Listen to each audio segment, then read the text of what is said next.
ngasisu channel sigi maikai digi mayam gi damakta hakchang shajel goeba haksel goeba hai tare mayam anobo topic ama puraga laksari sigi topic asi mayam na matam kuirabagi mamang gi wahang ama hangduna lakpa topic ama di oiragani habidi mayam na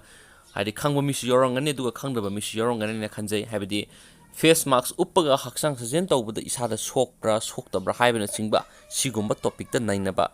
content amani mayam la ning si share tawjagadori video mayam sigi video si kanai khangbiragadi sungsoi shoida me pung khudimak ta share tawbiyo haijari aduga mayam da share tawjige video asigi topic asigi maming na mayam marks uplaga thabak suba madi shajel tawbana lungs ta sokningai oibra oidabra haibagi matang study tawriba researcher singna thadorakpa paujel ni face mask uppana tamthiraba covid-19 dagi ngakthokpa ngami adumainamak face mask uptuna hakchang shajel amadi nomagi thabak thoramsing pangthokpada miyoibagi kayat lungsta sokningai oide hain America amadi Canada gi researchers singna satakiba study amada fangkhre haina agency gi paw amana haidi paw aduna makhata na palibadi covid-19 dagi ngakthoknaba lokhatpa yaba section thorang sing gi manungda face mask uppa haiba asina khwaidigi maru oidi adumainamak face mask uptaba matamda oxygen honjinba amadi carbon dioxide hondokpada apanbu oiba maramna hakchang shajel amadi nomagi thabak thoramsing pangthokpada miyoibagi kaya lungsta amangba thokani haiba wafam asi lakhibani wafam asiga mari leinana America amadi Canada gi researchers singna satakhiba study amada face mask uptuna shajel amadi nomagi thabak thoramsing pangthokpada thoidokpa sokningai oide haina khangbangamkhi loinana wafam adu American Thoracic Society da study adugi report adu fonglakibane study aduna face mask uppa matamda ningsa honjinba amadi hondokpada miyoibagi hakchang da seliba ida oxygen gi sang watpa amadi henbada thoidokna ahongba leiti loinana face mask sijinabada sokpa yabagi sang asi nupa nupi amadi ahal angangi kangluk khaidi ka hena aruba heart ki anaba leba miyoi sing natana atopa miyoi amatada face mask uppagi amang amata thokande mask uptuna shajel toba matamda hainadaba yai amadi ningsa honbada ayetpa leibusu yai ningsa hondokpada yauriba carbon dioxide ki sang khitang hengatuna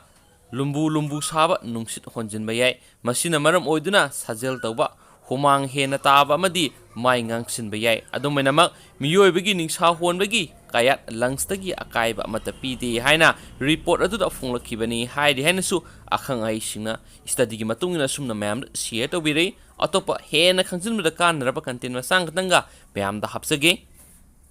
sigi topic asigi maming na mayam ka hena noiba miyoi singda covid na soksinbagi sang heli study masagi anoibigi sang henba miyoi singdana hena covid-19 gi laiset asina soksinbagi sang heli haina London gi Queen Mary University gi researchers singna satakiba study report amana haidi hairiba study report asi Science Journal Frontiers ki Genetic haiba journal da fonkiba lairabani anaubo study asina researchers singna Mendelian randomization haiba anauba technique ama sijinaduna miyoibagi genetic information sing kupna nainaduna laiset asina heart ta kaya yamna suksinbage haibadu kupna nainabani heramasigi matangda study report asi aiba oikiba Dr. Nai ong na hai hanakta nauna satakhiba study report asigi matungina body mass index wangba LDL gi sang wangba amadi cholesterol gi sang wangba miyoi singdana hena covid-19 naraba matungda heart ta ka hena suksin hanbagi sang wangi heba khangmangam lei masida sunatana blood pressure wangba amadi diabetes leiba miyoi singdasu khodong thiningai oi haidi covid-19 na ka hena soksilakpa yabagi risk factor khandokpada sahi khaktada yengba nataba BMI LDL amadi cholesterol gi sang asisu khangdokpa mathau tai haiki hainasu study tawriba researchers singna fongdorai mayam sigi topic singsi kan khanbiragi soina share tawbe kobiramganu aduga makha sa thrakpo ena mayam nungti khudingi hapsaramba health tips ki lusilakpada khoigi pawrogi oiraba puning loksing oibe aba wari masamam hapsabadu mayam ngasi soina share tawjaramge ngasi ge topic sidi mayam aduki matik nungaiba topic amani topic sigi maming sina huran narabadi laitung watti haiba topic sini mayam da share tawjaraki Humai yonba nupa ama lairami mahakna lambida mahaki humai adugi top topa magun gi maramda lauduna mahaki humai sing adu yolami nongma mahakna senjau paiba nupa amagi mayum mapanda lauduna satlingaida senjau paiba nupa aduna humai yonba nupa adu kauksinduna humai adu paiduna yengba matamdadi yamna phaba oiramdaba thengnarami adumakpu nupa aduna mahaki humai adu ningthina sizinarabadi sahi sama phauba satkani haina kana hairami adugi sumathakta mamalsu yamna tangbani haiduna lupa lising ama solami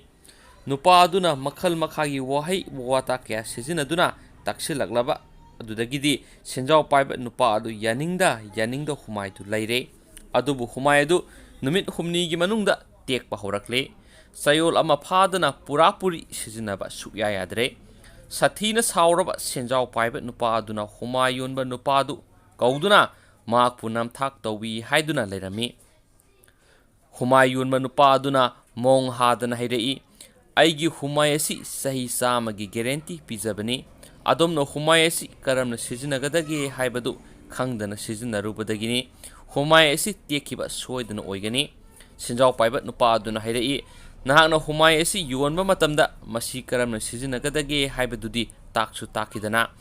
humai yonba aduna khudaktu khumlai adomna adudi hangsu hangkidana aidi adomna hana khanglaboi ninglure phare senjau paiba aduna hairei humai asi karamna sijinagadage haibadu hairo humai yonba nupa aduna hairei aigi humai asidi humai si lengdana thamlaga ngak oina lenggadabani humai adudi sungleng loidobani miyoi khudingi magi oiba wakhal miyeng lainaba ngaktani kana amatana angam tanaduna marai yena runu kana ba kari chu phangloi hura naraga laitung wate haibaduni haiba paurogi oiraba wari masani sigi matangsi mayamna kari kana ba phangbibegi haibadu sigi paurogsida mayamna soiduna comment box ta comment amamta thambiramu share tawbiramu aduga mayamna mathangi next video da karamba topic ki maramda mayamna video si hena semba pambibegi haibadu mayamgi mot tu soiduna comment box ta comment am drop tawbiramo amasung main oina mayam sigi channel sida health tips ko oiba duguma video mayam sajaning mayamna su main oina karamba health tips ki maramda sahaningi haibdu soiduna mayamna share tawbiramo amasum hajijiksu covid-19 gi laisat laiba maramna covid-19 dagi lakshinabagi matangda agi atopa channel ama mayamda su khangma mi su yobirangane khanjai manipur top channel su dum special oiba video adum mayam adum sajai adum share tawjai adugo haji health tip oiba matang su dum sai manipur top channel su adum mayam dum yengbiu share ga hojiki oinadi mayam matang sai de video su lusinjarage sinjoi soiduna hayengmu ano i paw sing mayam na share tawjarake and thank you